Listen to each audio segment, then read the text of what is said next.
Okay, so in this video, I'm going to show you exactly how to set up Google Analytics on your fitness business's website.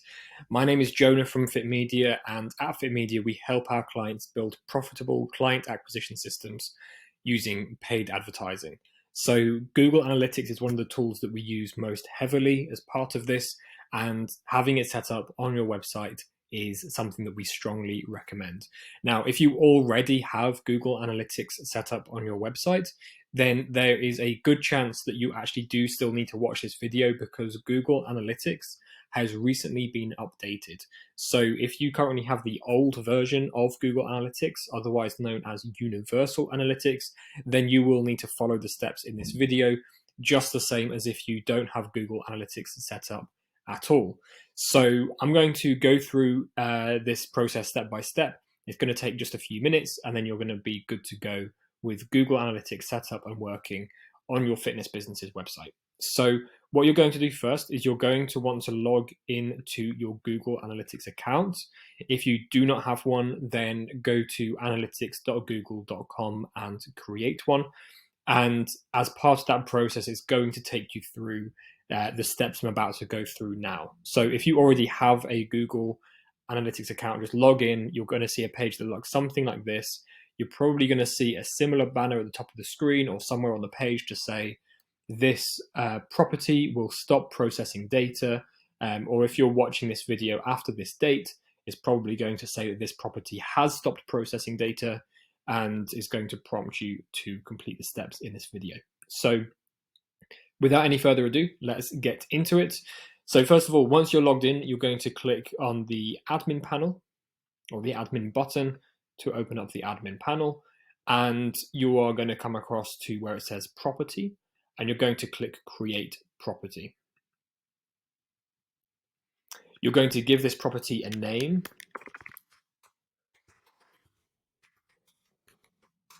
And then you're going to select your country and make sure the time zone is correct. And then you're also going to select your currency as well. You're going to click next. You're going to, these options, so the second and third options here don't actually really matter too much. So you can select your industry, business size, click next. You can select multiple of these, or you can just select the bottom one. Again, doesn't really matter. Click create, and then you're going to be setting up your data stream on your website. So this is where you actually connect Google Analytics to your website. Now there's two different ways of doing this. First of all, you're going to select web because we're connecting it to our website. You're going to enter in your website name. So I'll just make one up. Or let's see if it lets me make one up. And then we'll call this my fitness business. Obviously, this is just going to be your business's name and your website. And then you're going to click create stream. And this is where we've got two ways of actually configuring your Google Analytics or setting it up and connecting it to your site. So first of all, we've got our measurement ID. Hold on, let me just close that. So we've got our measurement ID. If you are using something like WordPress or Shopify or some kind of a website builder that allows you to just paste in your measurement ID into the settings of the website, then all you're going to need to do is copy that, go to your website settings, and find where it requests the measurement ID. So you can literally just paste that in here. You can click save and publish, and then that's done. Now, if you do not have a box like this inside of your website settings, then instead you will need to add the code snippets. There's a block of code that you'll need to add to the header of your website instead. So both of these options are going to work exactly the same way. Don't do both, just do one or the other. This is going to be the easiest option in most instances if you have this option.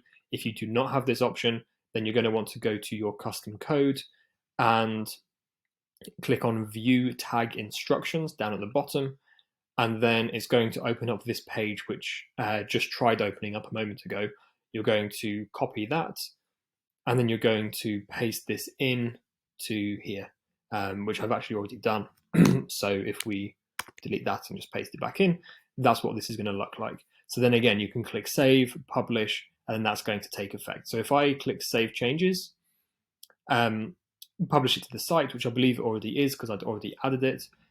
In fact, it won't be. Hold on, let me just publish this to the site. Cool, so I've just published that to the site, and now I can go to where it says next.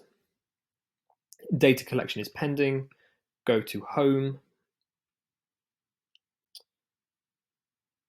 And we can see that this is all set up. So if you do have a universal analytics property, which you are replacing, then you can go ahead and select that property from this list. And then it's effectively going to connect the two together. It's going to try and carry across data from your universal analytics account into your Google Analytics 4 account. If you do not have one that you're replacing, obviously just select no, or you can just skip for now. Now, we can see that this is already working. We have seen that there's been 2 visitors in the last 30 minutes, one of which is actually just a test visitor that Google generates just to verify the code is working. The other one is me. So me being based in the United Kingdom, I've just opened up this website to send some data into Google Analytics, and that's being registered already. But do bear in mind, it can take up to 24 hours for this to really start populating with all of your website traffic and all of your data. So set this up, check that it's working by just visiting the site yourself, and then let Google do its business in collecting data now over the next 24 hours. And this is it. This is your Google Analytics 4 account fully set up and connected to your website. So if you have any questions about any part of this process, let me know. I'll be very happy to help. But otherwise, I hope this has helped, and I'll see you in the next video.